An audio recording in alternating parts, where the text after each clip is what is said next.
Welcome back to Intercultural Conflict Resolution.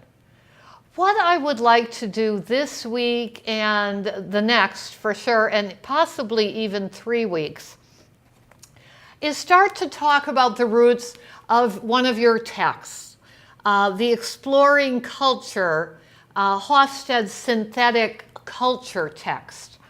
Hofstede, if you know anything about his work with IBM, and especially if you have studied anthropology and anything related to culture and conflict, he based his synthetic cultures on years and years of research that others have done.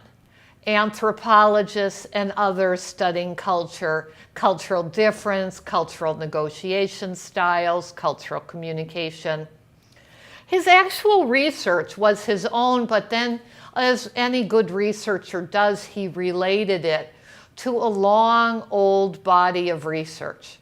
And so today I would like to be talking about one piece of that body of research. Now, some of you have already been introduced to collectivist cultures versus individualist cultures. And in the synthetic culture that Hofstede created, he combines high context and low context communication styles. I'll say more as I elaborate.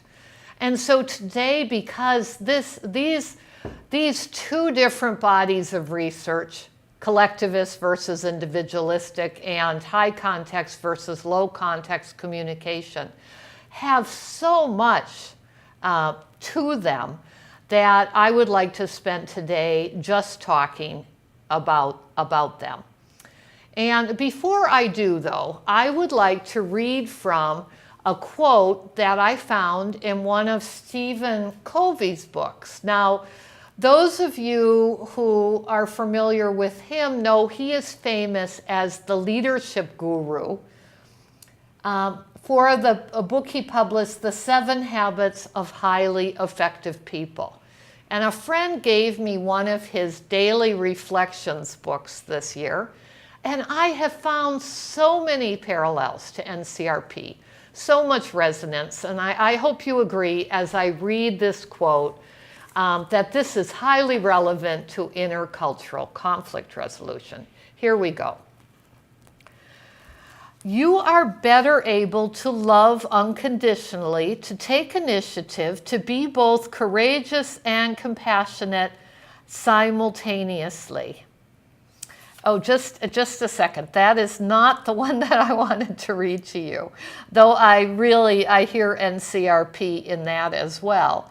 But this is what I wanted to read.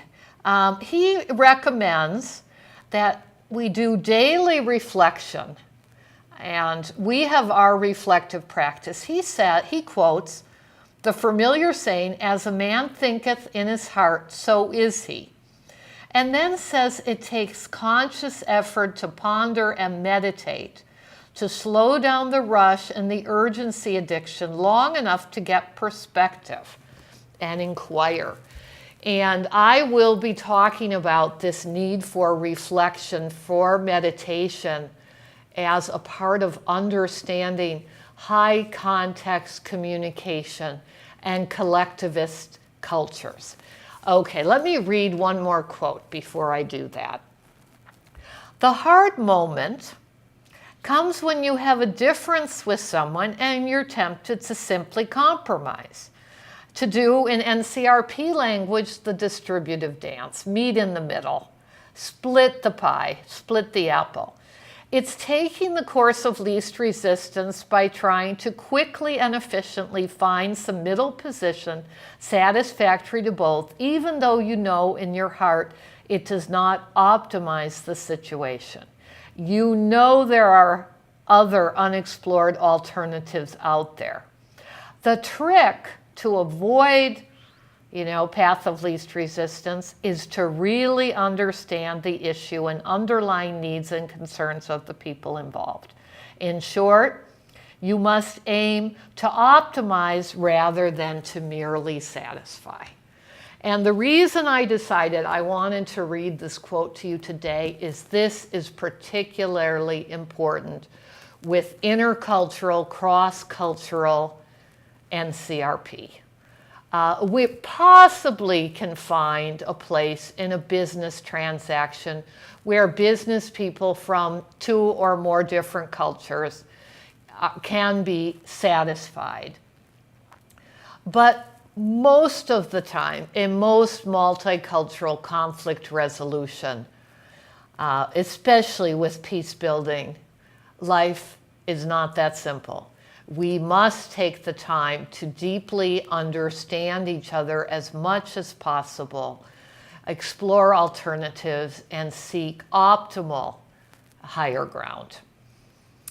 Now, let me, for those of you who have never studied anything related to culture and conflict resolution, briefly introduce the collectivist versus the individualistic approach and the high context versus the low context communication. And I'm going to do that in the hope that you all in your life where the conflicts matter most and different cultures are involved will take the time to explore and understand these cultural differences, starting with your own and how others perceive you and experience you. But this is a lifelong learning adventure, one that I've been living for my whole life, and I don't expect it's going to end until the end of my life. So as someone who has been practicing NCRP for many years, let me give you a tip. And this is based on Morton Deutsch's historic work, his seminal work. And some of you have read the Handbook of Conflict Resolution, and I'm really pleased that he created that in his lifetime, because he was the Yale researcher, the psychologist who first discovered the power of common ground, commonalities, cross ties. And he was particularly interested in cross-racial conflicts in the United States. You can imagine when he started doing his research, we still were seeing segregation in this country. And now right now we're seeing some of the worst, most ugly, hate-filled prejudice I have seen in my lifetime. But at that time, when I was a young girl, there were riots happening in Chicago as well as LA, major cities. Dr. King was assassinated during this time. And so Morton Deutsch was quite interested in what can turn this around. How can we start to progress? Aside from, the legal remedies of enforcing the U.S. Constitution for all people, what else could we do? And he was and is a psychologist, so you can imagine his frame, his lens. And what he discovered in his research is that if you can somehow discover something that joins you across cultural differences, some common ground, any common ground, and people are aware that by working together, they will benefit themselves. People will, cross-culture, come together and start to bridge the great divides that exist between various cultures and religion. So it's a very simple beginning. And it's one that doesn't require you understand all of this course, all of what Hofstede is trying to do with his synthetic cultures. All you need to do is discover something that the parties share. And I have seen the magic of this over and over in my mediations, including my mediations that are not intercultural, where everyone at the table would say they share culture. That discovering common ground shifts the mood and the tone of the entire conflict more than anything else, because generally people do not hire and pay a mediator, a private mediator, unless they're in such ugly entrenched conflict they don't have faith that it will work, but they're willing to try. They're willing to give it a last shot.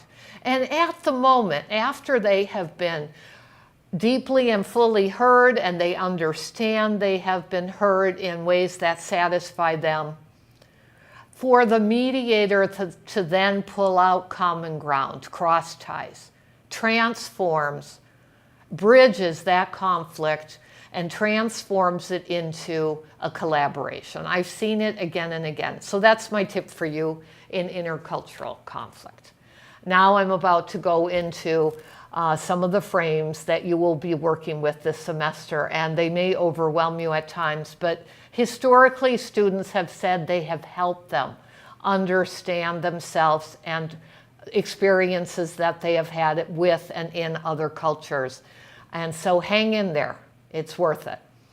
Okay, let me describe the classic individualistic culture. And most of the world, especially anthropologists, would say it's the American culture. I happen to not see it quite the way that these researchers see it. I don't think it works quite the way. I mean, models and theories always work better in research and in textbooks than they do in real life. That's why we do reflective practice. I would say my experience of individualistic culture is the white male American culture, the sports culture, unless, and this makes it complicated, unless it's a team sport. But let's assume it's not a team sport. It's a race, every individual out for themselves. It's all about win-lose, competition. That is the extreme individualistic culture. Now, I will contrast that with a very simple, brief introduction to what is seen as the collectivist culture. And I would like to suggest that many American women and many people of color in the United States fit more of a collectivist orientation than the classic individualist. Negotiation research still shows that women are more likely to defer, to consider the other person as a greater authority than them, to allow the other person to win at their expense. That's not an individualistic orientation. Now, I live in Southern California. I'm very much a proponent of gender fluidity in our world today. I have seen too many tragedies with all victims of hate crimes. So gender is I could teach, and I have taught, a whole course on gender and communication. I do not have the time to do it, but let me say, this is not about, biological sex at birth. This is about our socialization in gender roles and in gender identity, just like we are socialized about culture we discussed and explored last week. So there are many women that have been born, biologically a woman, but they adopt an individualistic masculine orientation and vice versa. I can't get into that discussion for this quick intro. I want to relate what I just said to you to high and low context communication, because that's exactly what Hofstede has done in his synthetic cultures, and I think it will help you understand. Low context is where, years ago I was in Berkeley, California, teaching at the university, and one of my European students came to me and said, "Is there something wrong with your Californian student in class?" And the reason she said that to me, she was truly concerned, is because this young man shared everything about his emotional problems, his challenges in his family. He just spewed it all out, as some Americans do. And she was shocked. She was concerned. That was not the culture she had grown up with in Europe. And I needed to reassure her, no, There's nothing wrong with this young man. He is quite a bit like many young men in San Francisco, Berkeley area, in the Bay Area. You will find many Californian students sharing everything with you openly. That's low context. Let me put it in another scenario. Business, especially business, which is, and not all businesses are right now. Things are changing very quickly in this world. I just read that Asians are dominating Silicon Valley. It's no longer a white male-dominated place. We need more women, whatever their culture is. But years ago, I had the experience of high-low context communication clash when I was working with middle managers from Japan and some of the Hewlett-Packard engineers, white male engineers. And the white male got very impatient with the Japanese managers he was meeting because they were asking to meet with each other and discuss what they had discussed with the Hewlett-Packard white male engineers. They were going back and forth, and he's like, let's just get this business deal done. What's the problem? He was expecting that in their culture, which is in most people's book, a high context communication culture, they would be operating just like him, you know, getting to the business deal, sharing the relevant details to get the deal done, and being done with it. And that is simply not how they live or communicate with each other. Now, the remainder of today's lecture, I would like to focus on my experience with high context cultures. Because Edward Hall is an anthropologist who spent a lifetime studying the Navajo and other indigenous high context cultures, where you could not expect people just to tell you what they were thinking, even tell you what you need to do. There are other rules operating. And as a woman, I think some of the women here are going to understand what Japanese like to say, silence speaks. And, you know, the role of hinting, of nonverbal communication, that's all high context. And the other thing I would like to include as I'm talking about this today is intuitive intelligence. My students have asked over the years if I could help them develop their intuition, their instincts. And that is a very challenging task, one of the most challenging I've been asked to do. But I'd like to try a little bit today because I think it's quite related to high context communication. Now I'm going to flip back to collectivist cultures, which, you know, Japan is a very homogeneous culture. In fact, my Japanese American students who have visited Japan have told me that they are welcome for the first year.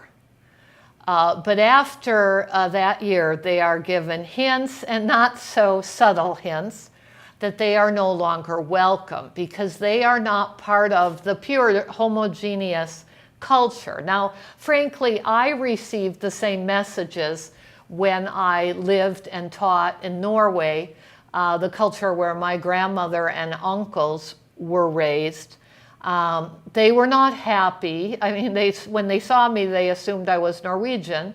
But when they learned I spoke Norwegian and wasn't a Norwegian American, they were actually quite disgusted.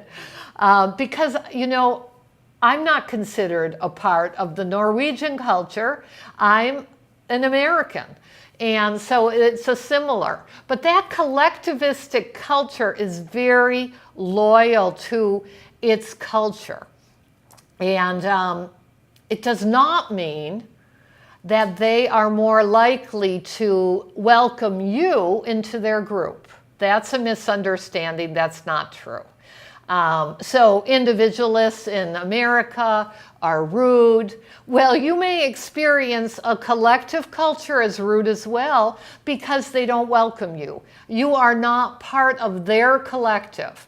But within their collective, they understand the rules. They understand what's expected. Now, there is so much to say about this. There's no way I can say it in one lecture. I'm going to start here in next week's lecture. Have a good week.